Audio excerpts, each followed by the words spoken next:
most powerful clubs and is one of football's most articulate voices. Enjoy.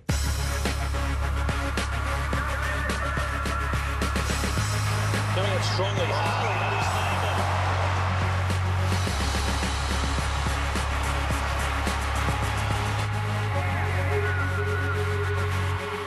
Welcome to Fox Sports, Tom.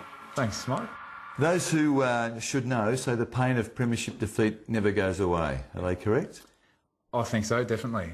It's funny when you look at the Premiership of 07 and 08. It's a strange one. I think the feelings, the sort of euphoria of the high and the low. I think at this stage the feeling of the low outweighs the euphoria of the high, which is a bit interesting. So it certainly was something that was pretty hard for us and will be forever. Have you bothered to watch the game since? I haven't. No, I haven't. I've seen, obviously, snippets of it, but it's a strange one for me because I don't have much recollection of the game at all. Do you know what happened to you that day? I mean, it was a big hit. We all knew, but a lot of people at the ground weren't quite sure what happened. No, I still don't really know. I assume it's a clash of heads. It was, from what I've been told with Mark Williams, it was nothing sinister at all. Just we were both in the contest and it was off the ball as such, only because the ball had spilled out of the pack that we were in. And then it was lights out, basically. Now, you came back on, but have you got any recollection of what sort of state were you in when you actually were sent out again? Yeah, I wasn't in a great state. That was right on half-time, and then there's total no recollection at all for probably the next 40 minutes.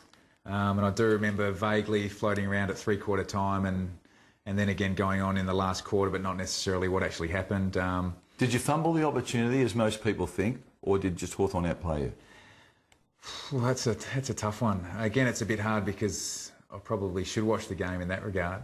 Probably a bit of both. I think you wouldn't get anyone argue that Hawthorn played a brilliant game. Not only just a brilliant game, a pretty superb final series. They were probably the best team in September, and we had been for the previous 4 months. One more question on that day. Gary Ablett, I thought he should have won the Norm Smith. Yeah. I'm sure the Geelong blokes did, but have you have a view about that? Did you see enough of it to have your own view? No, probably not, but it's just the way it goes. I think very tough to pick a Norm Smith medalist from a losing side. And at the end of the day, we lost by a fair margin. You know, we lost by 5 goals. I think if you looked over Brownlow's and Norm Smith's and all those sorts of things, there aren't too many best on grounds from a player whose side's been beaten by 5 goals. He, without a doubt, has all the attributes of a Norm Smith medalist and a Brownlow medalist. So, you know, hopefully his time will come. And the emotion I think that he probably showed after the game and that week was more a reflection of not the fact that obviously that it had nothing to do with Norm Smith, but that he'd left it all out in the park. And for those players that are sublimely talented, he puts in as well, which makes elite players elite, that they've got the ability, but also work their guts out. And he was just spent. Is he at his peak? Do you think he's peaked yet, Gary?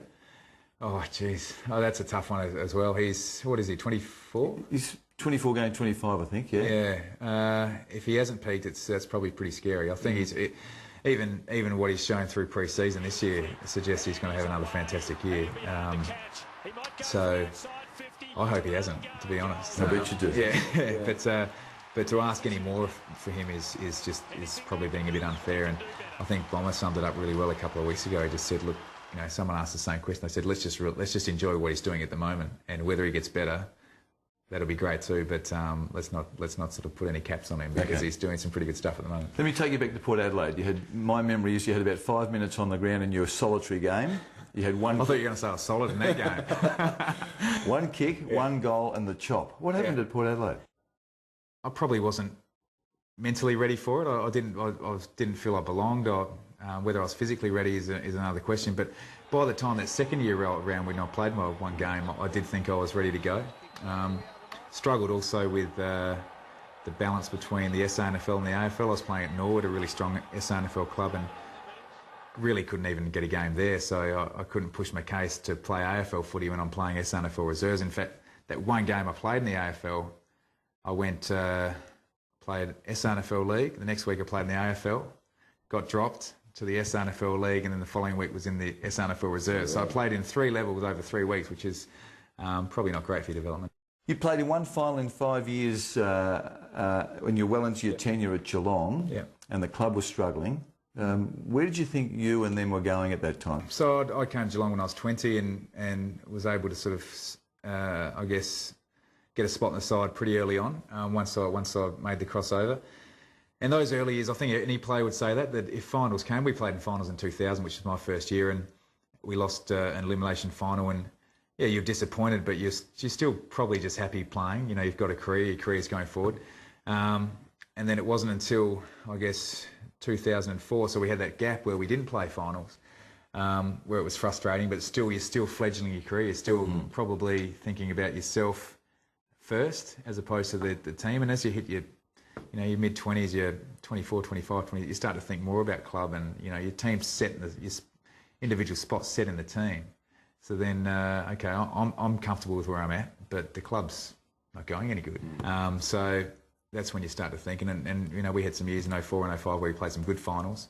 And 06 was probably the year where you really, you put the club first and thought, well, where are we going here? We've played 100 games and we're not going anywhere. Well, there was a particular day that encapsulated that contrast you were talking about before. You were at Princess Park, played Carlton early in 2004, and they towelled you up. And I remember listening to you on radio afterwards on 3AW. I don't know how you got the microphone, but you were interviewed and there was a very strong, passionate sort of address about this footy club needs to sort of have a look at itself and pull itself out of the mire. Yeah, I do remember that game. Myself and Matty Scarlett were 24 years old and had played 91 games each and were the two most experienced players on the park. So we had no 100-game players. And we promised a lot that year. I think we came out and won the first couple pretty well, but then absolutely pantsed by Carlton.